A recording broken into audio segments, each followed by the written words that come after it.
ក្មេងស្រីម្នាក់នឹងមិត្តស្និទ្ធរបស់នាងប្រឡងចូលសាកលវិទ្យាល័យបានជាង700ពិន្ទុទាំងពីរហើយទាំងពីរចង់ទៅសាលាល្អប៉ុន្តែនៅថ្ងៃទៅបំពេញពាក្យជ្រើសរើសសាលាពួកគេឃើញកូនប្រុសអ្នកមានម្នាក់ដួលសន្លប់នៅចិញ្ចើមផ្លូវដោយមិនដឹងអត្តសញ្ញាណរបស់គាត់ទាំងពីរធ្វើជំរឿខុសគ្នាដាច់ស្រឡះក្មេងស្រីចិត្តល្អទិញទឹករ៉ែមកថែទាំគាត់នៅទីនោះយ៉ាងយកចិត្តទុកដាក់ដោយហេតុនេះនាងបានខកខានឱកាសសាលាដែលនាងចង់ចូលខណៈមិត្តស្រីដែលមានចិត្តខំប្រឹងបានទៅបំពេញពាក្យជ្រើសរើសសាលាទាន់ពេលហើយចូលបានសាកលវិទ្យាល័យសេញវ៉ាសម្រាប់ក្តីសុបិនប៉ុន្តែអ្វីដែលគេមិននឹកស្មានដល់គឺបុរសដែលក្មេងស្រីជួយសង្គ្រោះមានអំណាចខ្លាំងណាស់ជាកូនប្រុសអ្នកមានផ្នែកហិរញ្ញវត្ថុចុងក្រោយនាងរៀបការជួបគ្រួសារអ្នកមានផ្លែជាស្ត្រីមានកិត្តិយសខណៈមិត្តស្រីទូចូលបានសាលាល្អក៏ក្រោយបញ្ចប់ការសិក្សានៅតែធ្វើការឲ្យអ្នកដទៃឃើញក្មេងស្រីមានលុយចំណាយរាល់ថ្ងៃមិត្តស្រីមានចិត្តអន់ចិត្តខ្លាំងពេលបានឮថានៅថ្ងៃមង្គលការកូនប្រុសអ្នកមានប្រកាសថានឹងផ្ទេរក្រុមហ៊ុនមូលធនពន្ធលៀនឲ្យក្មេងស្រីដោយគ្មានលក្ខខណ្ឌមិត្តស្រីអត់ទ្រាំមិនបានយកកាំបិតផ្លែឈើរត់ឡើងឆាកអ្នកជាមិត្តល្អរបស់ខ្ញុំកអ្នកទៅមុនហើយក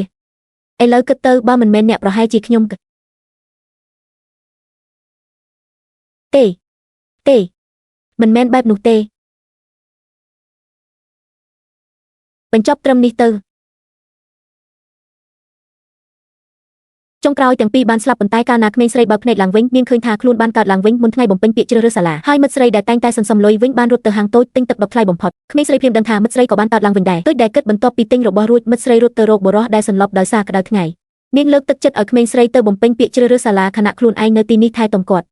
មិត្តរួមថ្នាក់ឬហើយភ្ញាក់ផ្អើលព្រោះមិត្តស្រីម្នាក់នេះធម្មតាជាមនុស្សស្រឡាញ់ផលប្រយោជន៍ខ្លួនឯងក្រៅពីក្មេងស្រីគ្មានអ្នកណាចង់លេងជាមួយនាងទេ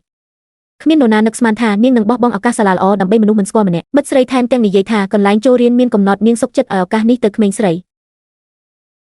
ហើយនិយាយថាសម្រាប់ស្ត្រីការរៀបការជាមួយបុរសល្អគឺជាគោលដៅល្អបំផុតអកុសលអ្នកគ្មានឱកាសទេជីវិតនេះគ្រាន់តែសុបិនទៅក្មេងស្រីធ្វើជាមិនដឹងថានាងកើតឡើងវិញហើយមិនចង់ប្រកួតប្រជែងទេព្រោះមានបទពិសោធន៍ជីវិតមុននាងដឹងថាខ្លាចជាមេផ្ទះគ្រួសារអ្នកមានមិនមែនរឿងងាយបន្ទាប់ពីបុរសនោះភ្ញាក់ឡើងហើយដឹងថាមិត្តស្រីជួយសង្គ្រោះគាត់អញ្ជើញនាងទៅញ៉ាំអាហារជីវិតអ្នកនឹងក្លាយជាមនុស្សធ្វើការឲ្យគេខ្ញុំវិញខ្ញុំនឹងចូលគ្រួសារអ្នកមានឆាប់នេះមើលខ្នងនាងចាក់ចេញក្មេងស្រីមិនមានអារម្មណ៍សោកស្ដាយទេមិនយូរនាងក៏ចូលបានសាកលវិទ្យាល័យល្អនៅពេលជប់លៀងបញ្ចប់ការសិក្សាមិត្តស្រីមកដូចជាមនុស្សមានសេវាកម្មយកម្ហូបថ្លៃមកលើតុហើយថែមទាំងនិយាយថាតម្លៃសរុបជាង30,000ធ្វើឲ្យគ្រប់គ្នាភ្ញាក់ផ្អើលគិតថាដាក់ខុសពេលនោះមិត្តស្រីតែងខ្លួនស្រស់ស្អាតមកនិយាយដោយមោទនភាពនិយាយថានេះគ្រាន់តែអាហារដែលនាងមិនចង់ញ៉ាំ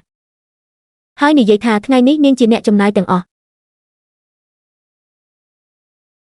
លុយក្នុងកាតនេះគ្រប់គ្រាន់ទិញសន្តាគារទាំងមូលនាងអួតថាខ្លួននៅជាមួយកូនប្រុសអ្នកមានហើ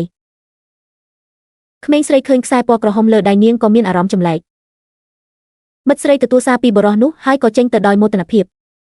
និយាយថានឹងទៅចូលរួមពិធីជប់លៀងជាមួយគាត់ក្មេងស្រីសម្រេចចិត្តមិនជ្រៀតជ្រែកជីវិតនាងទៀតទៅរស់ជីវិតខ្លួនឯងឲ្យល្អមិនយូរនាងទទួលបានសម្បត្តិចូលរៀនថេងហួរនឹងប៊ីដែលឲ្យអ្នកសារព័ត៌មានមកសាលាមិត្តស្រីគិតថាគេមកសម្ភាសខ្លួនឯងថែមទាំងប្រាប់ឲ្យពួកគេបើកនិងដាក់ filter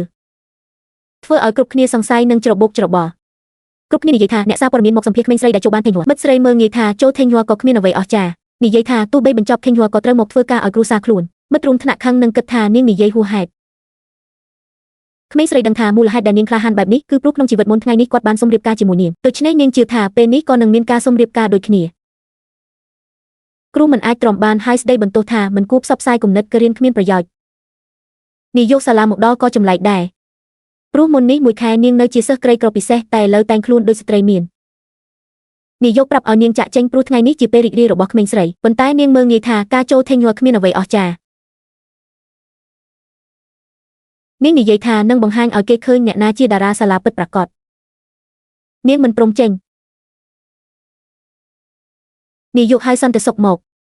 នាងអះអាងថាខ្លួនជាប្រពន្ធអនាគតរបស់ប្រធានក្រុមហ៊ុនធំគ្រប់គ្នាសើចហើយនិយាយថាគ្រួសារអ្នកមានមិនមើលអ្នកក្រីក្រនាងខឹងហើយអួតអំពីសម្លៀកបំពាក់និងគ្រឿងអលង្ការថ្លៃនិយាយថាទាំងអស់សុទ្ធតែថ្លៃខ្លាំងគេវិញសួរថាបើថ្លៃពិតហេតុអ្វីនៅពាក់ខ្សែពណ៌ក្រហមថោកនាងខឹងហើយទាញវាចេញបោះចោលក្នុងធុងសំរាមបន្ទាប់មកនាងយកវាកើបបាត់គ្រឿងអលង្ការមកបង្ហាញ